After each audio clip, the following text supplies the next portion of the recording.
Hi, welcome to my show. This is my exhibition called Out of the Frame. My name is Nolan Drew, and I'm a visual artist. I do a lot of ceramics, painting, sculpture, and photography as part of my process. This exhibition is a result of a year's work of grinding, and there's been obviously a couple wrenches thrown in this year. COVID has sucked. It's been a big time grieving process, especially as a visual artist and as an artist in general. There's lots of anxiety in the world, but art has the ability to heal and to deal with things in a different scope. So as I said, this is a result of a year-long residency as a ceramic artist in residence at PoMoArts, and this is a result of 3 years, this project. It highlights the relationship between painting and ceramics, and I hope you enjoy it. So I've spent 3 years cultivating this project, and 1 year during this residency making the ceramic work. This right here is a jumping off point. It's called Out of the Frame because I'm trying to play with decomposition and the narration between ceramics and painting, and how they're very much similar. So what I'm kind of getting at is like a reverse still life. So I'm taking painting and I'm drawing pots on paintings. And then I'm making the pots. And we'll go throughout the exhibition and see different ways of highlighting that. So this right here is a piece that I did about 3 years ago, and it's on unstretched canvas. And we decided, both Janice and I, wonderful curation, thank you, to hang them both side to side. So on the other side, when we go around, there's actually another painting. So it's kind of a way to take it outside of the frame. These selection of pieces are altered vessels, and they're a process where you take many different forms and many different pieces on the wheel, like sketches. Because it's very much, throwing on the wheel is very, and the potter's wheel, very cathartic, but it's almost like a sketchbook. So when you're sketching a painting or you're sketching a pot, it's very much a similar thing. So these altered vessels, so this is 1 piece, 2 pieces, 3 pieces, 4 pieces, and 5, I believe. And this piece right here, this would have 4 pieces. 1, 2, 3, 4, 5, actually. And very similar to that too. My use of color is one of those things that just makes me happy. I love neon colors. I'm very understated in my dresses, in my dress. But I just love neon. So this is a shot of my home studio where I paint. I have a studio at PoMoArts with ceramics, and then I have a home studio where I paint. This is a huge wall. It's as big as this space. It's about 20 feet big, 20 foot long. So this is just an installation shot I use with my photography, and it's definitely a jumping off point to my ceramic work, where I draw pots and I draw pots and I draw pots and I draw pots, and they kind of have different layers. This piece, for instance, took me 4 months to complete, and that's why I'm also interested in ceramics, because it's such a slow process. Painting is very immediate, it's fast, really, but ceramics, there's so many layers that go into it. You have to get the clay, you have to wedge the clay, you have to build with the clay, or use a potter's wheel, or make the piece form itself. And then you have to let that dry, and you have to hope it doesn't crack. And then you have to put it in the kiln, which is an oven of types. And then you have to put on glaze, and then you have to refire it. So this process is very much different from painting, but there's also a lot of similarities. So these pieces hint at the reverse still life that I hinted at before. These pieces are again the altered vessels, and working with color and framing devices and curatorial display, I'm able to convey that. These are some pieces that related to the first painting that we saw at the beginning of the gallery. These forms are very much similar to that, but they're in tiny form. And it's just a curatorial, again, display, just highlighting color, form, and movement. So these pieces share a distinct relationship. As you can see, that they're in real life and they're in painting form. By that I mean 3D versus 2D. And that relationship is very much highlighted in this. And I tried to also match the colors of the paintings with the colors in the pots and vice versa.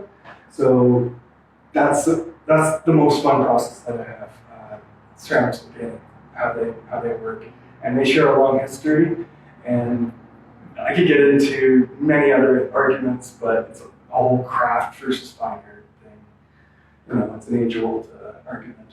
But I'm very proud to call myself a ceramist, and we have so many great ceramic artists in BC, and the teachers that have taught me throughout the years, they've shared so much knowledge, and I'm so thankful and humbled by that experience. I went to Emily Carr in 2013. I took a lot of courses in both fields. I also took a lot of drawing courses, a lot of art history courses. But the ability to talk about art is kind of tough for me and it's challenging, but I feel like I could explain it visually rather than by my voice. Right. So this is the other side of the hanging painting.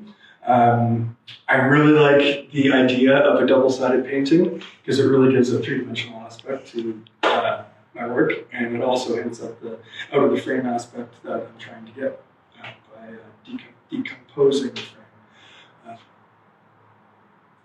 So these pieces are really fun. They include ceramics and sculpture and color, and they really share the language of all the other pieces in here. It's also a nod to the First Nations community and how much respect that we have. The Haida have a huge impact on me, and just the use of negative space and positive space is just hugely influential. So I use a lot of color. I use the rainbow because you can. These pieces right now, I'm using the oval as kind of like a mirror, kind of to show insight into ceramics, kind of like an opening would. It's kind of like a dream room kind of thing. This piece is obviously a rainbow, but it's done in a manner where I really wanted to see those pots in real life.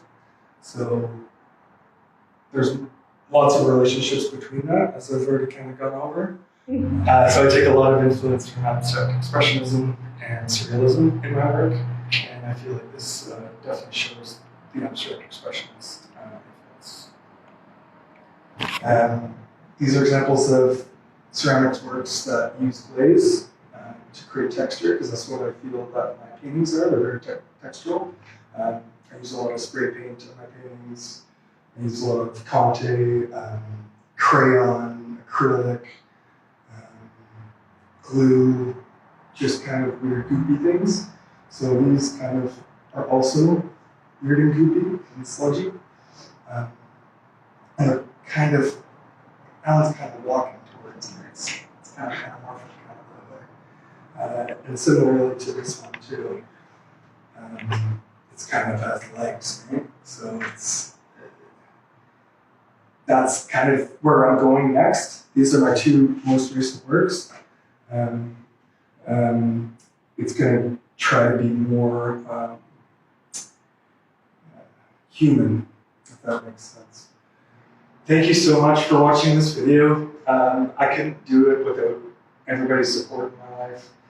I will be thanking you in order to get. But here is the frame. It looks so good. I'm so happy with it. Got a lot of thank yous, so bear with me.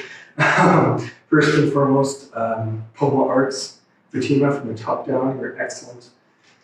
My ceramics technician, Gloria, you have no idea how much you helped me this year. So wonderful. Thank you. Janice Cotter, she has taught me so much about curation and just how to put on a really good show. Thank you. My family, my mom, my dad, my brother, thank you. And obviously my Ontario fan, you know who you are. Hi.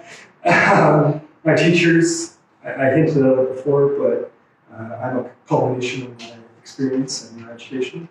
And I've been very fortunate enough to have a lot of great artists and mentors. Robert Stickney and Nan Oliver, those were my high school teachers, and they taught me ceramics. They taught me how to paint.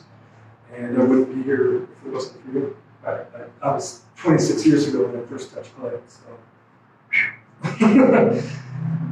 Darcy Martinson, he helped me a lot with glaze technology and just being a great thrower and how to throw a good pot. And just the glaze chemistry behind that too. Sandra Sumchuk, she really taught me how to be an artist and the way to think about how your art impacts the environment and society. Paul Mathieu taught me the history of ceramics and what came before me and what's ahead. Chris Pankow taught me a lot about sculpture and just being a really good artist and really cool dude. And it was the same way with Gavin Quinn out in Halifax. Hey, bud. Thank you for being you. You're just a salted youth person and taught me a lot of how to be a functioning artist and how to sell work. And he's still such a good dude. And finally, Mary, my wife, like, I can't say enough good things about you. Love you. And our boys, Frankie and Ozzy, that's my cat and my dog. Hi guys. Woof and meow. Thank you.